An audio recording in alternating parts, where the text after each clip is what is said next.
दोस्तों यदि कहा जाए कि बिजनेस का दूसरा जो सिनोनिम्स है वह सिंधी है तो यह कोई अतिशयोक्ति नहीं होगी, यह अक्सर करके देखा गया। इसका सीधा एग्जाम्पल आप देख सकते हैं। यह सब के सब भारत के टॉप अरबपतियों में जाने जाते हैं जो अपने साथ साथ भारत की अर्थव्यवस्था में भी एक बड़ा रोल अदा करते हैं। तो इस वीडियो में हम देखेंगे कि सिंधी लोग अपने बिजनेस में कौन से तरीके अपनाते हैं जिससे वह बिजनेस में सबसे ज़्यादा सफल माने जाते हैं। तो देर ना करते हुए वीडियो को स्टार्ट करते हैं। दोस्तों सिंधी लोग अपने बिजनेस में लगभग 8 से 9 सिद्धांतों को फॉलो करते हैं, जिसमें से उनका पहला सिद्धांत है वह कम प्रॉफिट और ज़्यादा कस्टमर। जी हाँ, कम प्रॉफिट और ज़्यादा कस्टमर पर वह ज़्यादा विश्वास करते हैं। उनका मानना है कि यदि किसी कस्टमर को हम लूटने पर लग जाएंगे तो वह दोबारा हमारे पास लौट के नहीं आएगा, इसलिए उससे हम कम से कम मार्जिन पर अगर प्रोडक्ट बेचेंगे तो संभावना है कि वह दोबारा लौट कर आएगा और यह भी उम्मीद कर सकते हैं कि वह और को भी यह बताएगा कि वह इतना सस्ता सामान देते हैं, आप वहाँ से सामान ले लीजिए या खरीद सकते हैं। तो यदि कोई दूसरा व्यापारी जो एक प्रोडक्ट बेचकर 10 रुपये कमाता है, वहीं एक सिंधी जो होता है उसी प्रोडक्ट पर 8 रुपये मार्जिन पाकर कम से कम 2 से 3 प्रोडक्ट बेच लेता है तो भी वह प्रॉफिट में ही जाता है। तो सिंधी लोगों का सबसे पहला जो नियम या सिद्धांत है वह है low margin and more customer. जी हाँ, वहीं सिंधी लोगों का दूसरा जो बिजनेस करने का सिद्धांत है वह कस्टमर फ्रेंडली रहने पर विश्वास करते हैं। जी हाँ, आप अक्सर करके देखिए जो सिंधी लोग होते हैं वह हमेशा अपने कस्टमर से बड़े प्यार से पेश आते हैं। घर में उनके साथ चाहे कुछ भी क्यों हुआ हो, चाहे बीवी ने कुछ भी कहा हो, लेकिन वह अपने गुस्से को कस्टमर के ऊपर नहीं उतारते हैं। कस्टमर से हमेशा पोलाइटली बात करते हैं। उनको पता होता है कि कस्टमर ही क्या है, भगवान है।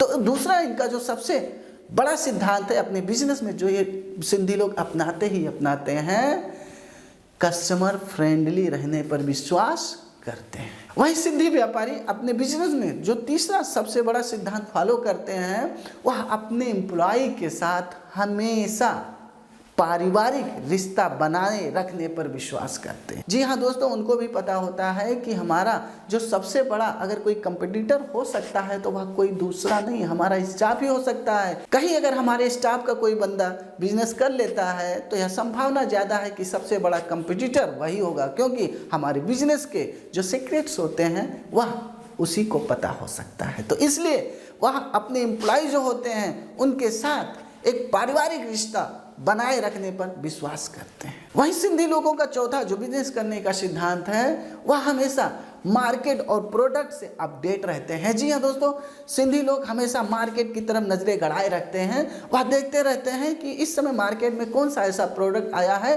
जिसको हम करके आगे बढ़ सकते हैं और उसमें हम चेंजिंग कर सकते हैं। तो अपनी प्रोडक्ट को हमेशा अपडेट करते रहते हैं, उसमें नई से नई टेक्नोलॉजी को सम्मिलित करते रहते हैं, जिसकी वजह से उनका जो प्रोडक्ट होता है हमेशा अपडेटेड प्रोडक्ट होता है और यही कारण है कि कस्टमर उनके यहाँ प्रोडक्ट खरीदने पर विश्वास करता है। वहीं पांचवा एक सिंधी बिजनेस जो अपने व्यापार में अपनाता है वह अनुभव पर ज़्यादा विश्वास करता है। जी हाँ, एक जो सिंधी व्यापारी होता है वह तुरंत किसी नए व्यापार में नहीं कूदता है। व्यापार में कूदने से पहले वह कम से कम उस व्यापार में कुछ अनुभव इकट्ठा करने के बाद ही उस व्यापार में जानने की कोशिश करता है। उसको पता होता है कि यदि हमें मार्केट में किसी भी प्रोडक्ट को लॉन्च करना है तो उस प्रोडक्ट की जानकारी हमें अच्छे से होनी चाहिए, प्लस उसके साथ उसके कस्टमर्स कैसे बिहेव करते हैं, उनका कस्टमर कैसे किस तरह से उस प्रोडक्ट को खरीदते हैं, तो वो उनकी क्या कमियां होती, उन सारी चीज़ों को वो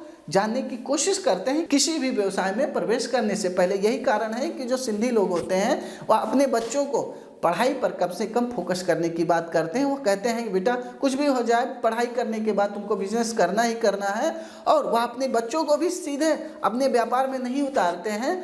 वह व्यापार में उतारने से पहले अपने किसी जान पहचान वाले के यहाँ कम से कम अपने बच्चे को एक्सपीरियंस 1-2 साल लेने की बात करते हैं। इसीलिए जो सिंधी व्यापारी होते हैं वो अक्सर करके बिजनेस में सफल ही होते हैं। वहीं छठा सिद्धांत जो एक सिंधी व्यापारी अपनाता है वह किसी भी बिजनेस में शर्म नहीं करता। जी हाँ, कहते भी हैं कि जिसने किया शर्म उसका फूटा कर्म।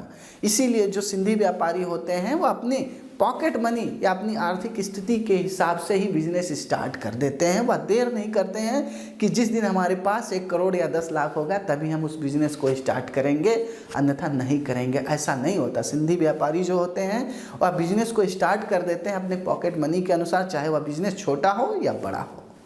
तो यह अक्सर करके सिंधी व्यापारियों में पाया जाता है। वहीं 7वां जो एक सिंधी व्यापारी अपने बिजनेस में अपनाता ही अपनाता है, वह उधारी पर विश्वास नहीं करता। जी हाँ, वह उधारी बहुत कम से कम देने की कोशिश करता है। उसको भी पता होता है कि उधारी दिया हुआ पैसा अपना नहीं होता है। अगर सामने वाला सही है, सही सलामत होगा और वह उसको एहसास होगा कि हमने उधार लिया है, तभी वह पैसा हमारे पास आएगा, अन्यथा उधारी का पैसा कभी वापस नहीं आता है। यह ज़्यादातर देखा जाता है। इसलिए जो सिंधी व्यापारी होते हैं वह उधारी पर कम से कम विश्वास करते हैं, वह नगद पर ज़्यादा विश्वास करते हैं। वहीं 8वां जो सबसे महत्वपूर्ण है, जो एक सिंधी व्यापारी में यह पाया ही जाता है, वह नाम पर ज़्यादा विश्वास करते हैं इन कंपैरिजन टू मनी। जी हाँ दोस्तों, एक सिंधी व्यापारी सबसे ज़्यादा अपने नाम पर विश्वास करता है। तो इन 8 चीज़ों को अपनाकर सिंधी लोग व्यापार में सफल होते हैं और यही कारण है कि यह व्यापार के माध्यम से ही सबसे ज़्यादा अमीर होते हैं। दोस्तों, उम्मीद करता हूँ इन सिद्धांतों को आप अपने बिजनेस में भी अपनाएंगे और यदि जानकारी अच्छी लगी हो तो आप अपने दोस्तों को भी यह वीडियो जरूर शेयर कीजिएगा। और हाँ, यदि आप हमारे चैनल पर पहली बार आए हैं तो चैनल को जरूर सब्सक्राइब कर लीजिएगा, ताकि आने वाला हर मोटिवेशनल वीडियो का नोटिफिकेशन आपको मिलता रहेगा। वीडियो देखने के लिए आपका बहुत बहुत धन्यवाद।